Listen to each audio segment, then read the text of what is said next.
Hey guys, Dave Carpenter with OnlineBizFacts.com, and today I'm happy to announce that we're going to start a new video series. It's going to be called On Becoming a Leader. So it's for everybody that wants to learn about leadership, tips, tricks, and the skills that are involved in becoming a great leader. This is going to be great for everybody, but especially if you're a business owner, if you're a manager, or if you're a network marketer, anybody who has to manage people. This is going to be a fun video series, and it's going to be very informative. So today, in our first video, we're going to talk about motivation. What is motivation? How people are motivated, the different types there are, and we're going to just go over all of that today, and we're going to expand on that in our future videos. So what is motivation? Well, motivation's got a really simple definition. And motivation is the reason or the reasons for us to engage in a specific type of behavior. Okay, that's all motivation is. Now, we can break it down. Let's break down motivation, because there's intrinsic motivation, there's extrinsic motivation. Intrinsic is internal. Extrinsic is external. So anything that motivates us internally is intrinsic motivation. Now let's also talk about motivation in both positive and negative motivational factors. So there are positive motivational factors. You can think of those as pulling us towards something. We want to reach the goal. We are self-driven to get to that goal. What are some intrinsic positive motivational factors? Well, let's see. How about playing an instrument? Very few of us get paid to play an instrument, but we do it because we enjoy it. We're getting that internal satisfaction. Same thing with playing a sport. You're probably not in the NBA. You're probably not in Major League Baseball or hockey or any other professional sport. But you can still play it because you like to play. And you're getting that internal satisfaction. That is the positive reinforcement. That is what motivates us to have this behavior to go out and play those sports. Heck, even if we're just watching the sports, you're not getting paid for that either.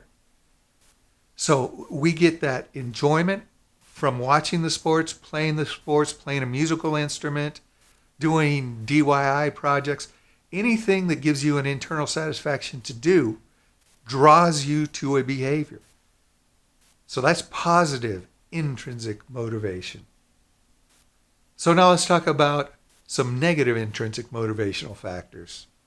So again, these are intrinsic, they're internal motivating factors, but these are going to be negative. So instead of pulling us towards a behavior, we are going to shape our behavior to avoid these negative outcomes.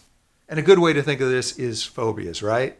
Okay, if you are a germophobic, or you're afraid of flying, or you're afraid of snakes, whatever it is, your behavior is going to be shaped in order to avoid running into that, whatever that phobia is. So if you're afraid of snakes, you're probably not going to go on a hike in the desert.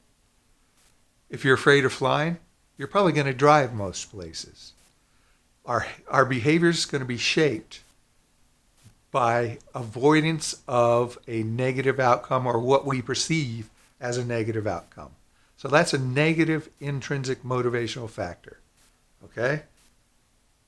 Now let's go on and let's talk about some extrinsic motivational factors. And again, those are positive and negative. Let's talk about some positive extrinsic motivational factors. Okay, first of all, these are going to come from outside of oneself, extrinsic, and they're going to be positive. So it's going to draw our behavior in order to get a certain outcome. So let's think about that. What comes to mind when we think of a positive extrinsic motivational factor? How about your paycheck? Anybody here work for free? Raise your hand. Yeah, me neither. Okay. So we go to work in order to make money so that we can support ourselves and our families. If we're not going to go to work for free, that extrinsic motivational factor is the paycheck. The behavior that it produces is us getting up and going to work. And the reward that we get what we're going towards is that paycheck that we get at the end of the week so that we can support ourselves. So that's an extrinsic motivational factor for us to go to work. And it's a positive one because we're going towards it. So let's talk about negative extrinsic motivational factors. Now these are, again, extrinsic. So they're outside of oneself, but these are negative motivational factors. So our behavior is going to be shaped to avoid a possible negative outcome.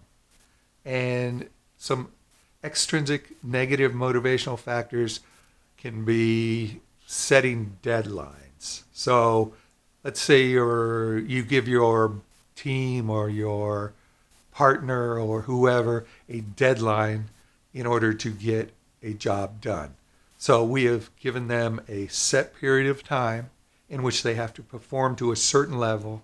Otherwise, it's going to be considered a failure. The task is not going to be complete. It's going to be considered a failure.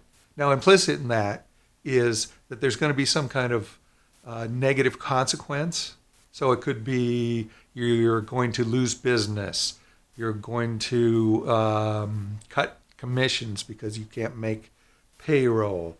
You're going to give them retraining or remedial training, send them back to the beginning.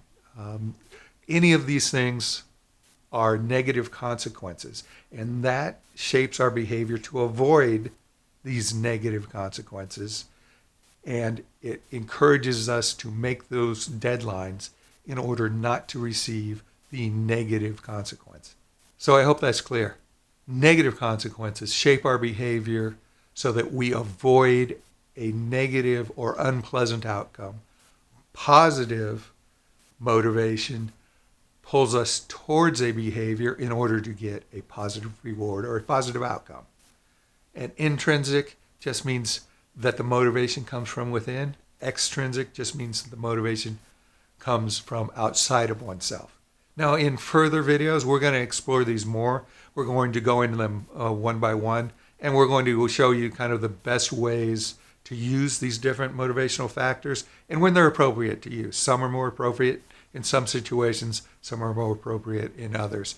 And it's all about getting the most out of your team so that you can be a leader that's worthy of being followed. So that's our first video on becoming a leader, and I hope you enjoyed it. If you did, please like and share this with your friends and family and colleagues on social media. It helps us out a lot. And if you'd like to be notified next time we put out one of these videos, go ahead, hit the subscribe button down there, and we'll let you know when the next one comes out. Okay,